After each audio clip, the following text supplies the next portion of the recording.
What's going on, guys? Back out with another video. In the midst of all the transmission stuff going on, it's out. That's going to be in the last video. It's going to be a couple part series though, because I mean that was a mission just to get that thing out. So then we'll do another video on putting the clutch, flywheel, everything back into the car. But the clutch and flywheel still don't get here for a couple days. But these bad girls did. I got a new full set of the Swift springs. I got 28K 7-inch ones for the rear, and then these ones are 34 and they're 6 inches that are going to go in the front of the car. So I'm going to be doing a little video on putting those in today. Just start off, if you're on a Z, go and disconnect, right, or not disconnect, but take out these bolts to take this off so that way you can get to the top hats of it. And then we'll go from there once I pull this off, and I'll show you. I already have the wheel off, but basically you're just gonna take out the big long bolt down here, and then where the brake line is, and then pull this bad girl out. These are the old 20Ks right here. Inner diameter is 62 and the height was 120, which I believe that was about 4 inches. So hopefully this will have less play on there now, and then I'll actually be able to raise the car up and down a bit. I'm just worried about clearance with the knuckle. The more camber you go, you get a little less clearance right here, but I think it'll fit. Hello, mother. Trying to figure out if this, I think this SD card is about to be full. Alright, why do they have to be so loud over there? So noisy. Hunter Ford is back here to help us. Biggest dilemma is where we left off is getting the transmission out and the pressure plate and the clutch, and then we were waiting on the new stuff to get here. Here is the actual clutch disc, and then we got the new pressure plate in there, and then a stainless steel clutch line. There's our alignment tool, and then I also got the slave cylinder in the house, and then the flywheel right here. I had to go buy a T55 bit, which is gonna be I think it's like 6 of them around the actual flywheel that is still on the car, so that's the only thing left on there. And then I also had to get an adapter for a 1/2 inch to 3/8. So we're gonna get under there, see what we can do. Oh, I just laid my back right on the metal. Oh, good morning. We're starting the morning off right, Hunter.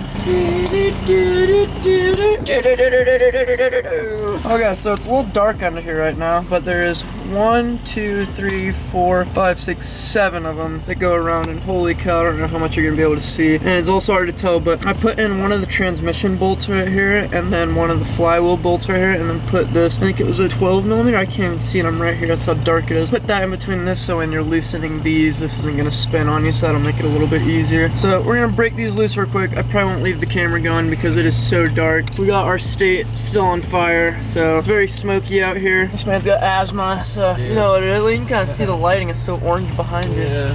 But we're gonna get these out real quick and see what happens. Okay, got the flywheel out. That was an absolute pain. Those 8 bolts going around were definitely not the most fun. There is the rear main seal. As you can see, there's some buildup back there. It wasn't ever leaking or like dripping out anything, so I probably won't replace it, but I will clean it up for sure. And then that's the pilot bearing right in the middle, where there's 2 methods of getting that pilot bearing out. There is the good old bread and grease. I do not recommend. I've seen it done once before and it was insanely messy. It works, it's just really messy and I don't feel like doing that. This is the other option. You go rent it, $0, or actually you pay for it, but then you get your money back. Basically I think the way it goes is, it just goes in there. yeah, and then I think you're supposed to like twist it or something to, I don't know. Regardless though, you get that in there. Little arms go around it, and then use the slide hammer. Yeah, you wanna do the whap whap? Oh, look at this. Isn't this crazy? This is supposed to be clear skies right now.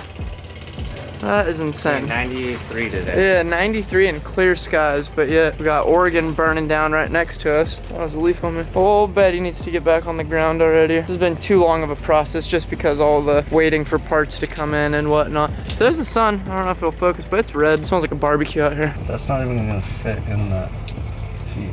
Huh. Well, we're gonna do some playing around with that. We'll get back into filming once we do the actual.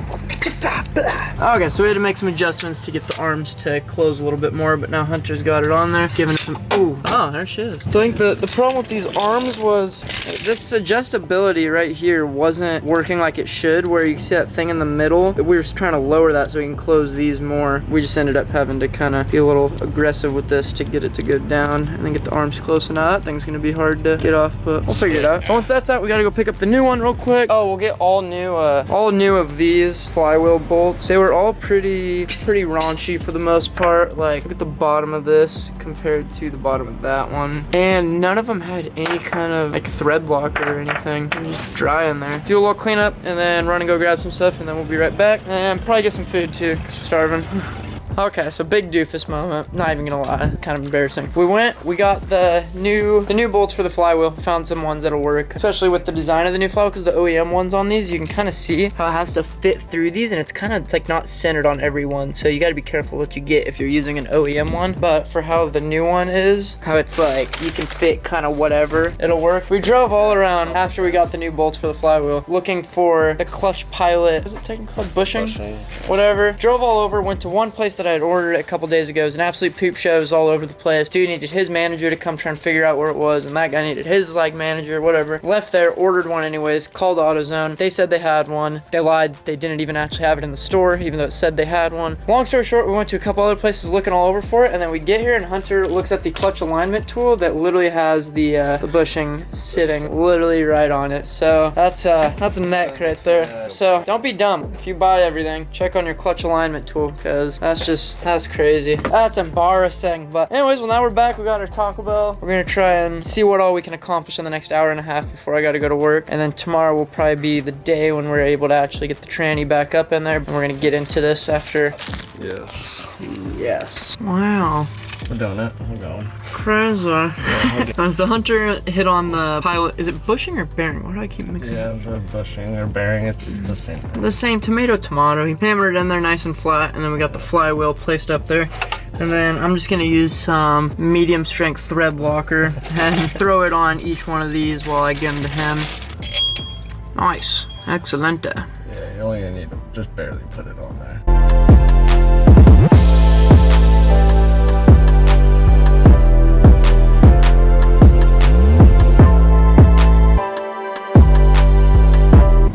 Okay, solution for problem we had. Used old bolts that were messed up to put in messed up holes. Not the best idea, but it holds, and for what we're doing, it's gonna work. There's the two that are the old ones that have the T55 bit compared to the new ones that we're using that have a 17 millimeter. So we're torquing them in like a star kind of pattern and whatnot, and then once we get that all torqued up, we'll use brake cleaner to clean up that, make sure it's all nice and good, and then hopefully we don't run into any more issues. I don't think we will. Everything should be smooth now for the most part. Those look like messed up bolts, really. Yeah, just those two were kind of screwed up. We're gonna shoot and torque them at about 80. I was seeing a couple different things online. One said 60, one said in between 89 and something, but as long as they're snug, you'll be fine. So we're just gonna make sure they're all equally tight on there. When we took those things off, I don't know who did whatever with this in the previous, but holy cow, they had those things on probably, if I were to guess, those were torqued to like... And cross-threaded. They were cross-threaded and torqued over like 100, because I mean, those things were freaking, those were on there for sure. So shout out to whoever messed with this before.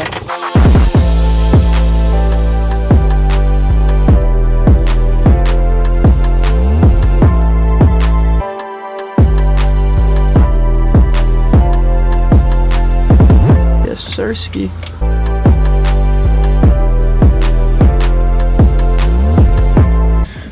This is the life of not having two post lift. It's hard to hold that on there and click it at the same time. Yeah, kind of bad leverage. Like, If you want to like get over there and try kicking it.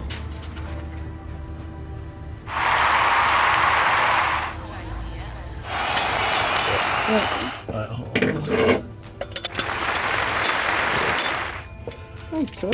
Sick. Ugh, I hate Taco Bell burps. You hear that? Hunter Ford hates Taco Bell burps. What a weirdo. Alright, we'll get the brake cleaner, some cleaning stuff, clean that up, and then put the clutch disc on the pressure plate, and hopefully throw that up there.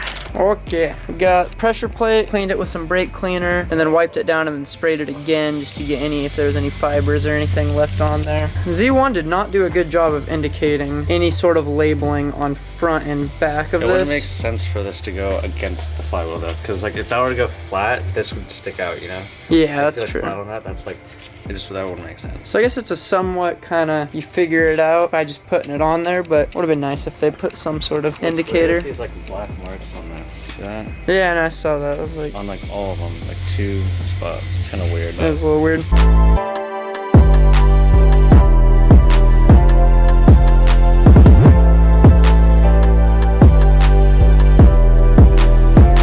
So So the clutch alignment tool helps the clutch disc itself stay where it needs to, and then is that what helps the actual like the transmission slide in? Well, I mean, like, because if not, like, the disc would be like just like hanging, like just like resting on the bottom of this bolt right here. It wouldn't like be center with that. So like the shaft on the inside of like that bolt or the inside of the transmission is like dead center where this needs to be, you know. And if that's not right there, then it's just gonna like smack the corner of it, you know.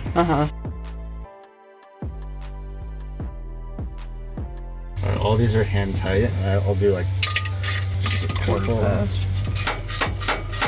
Yeah, see, those are so much flatter now. Yeah, I went like. That's a 12, right? Yeah.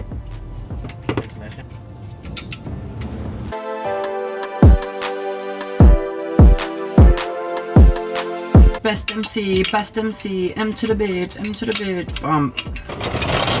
M to the beat.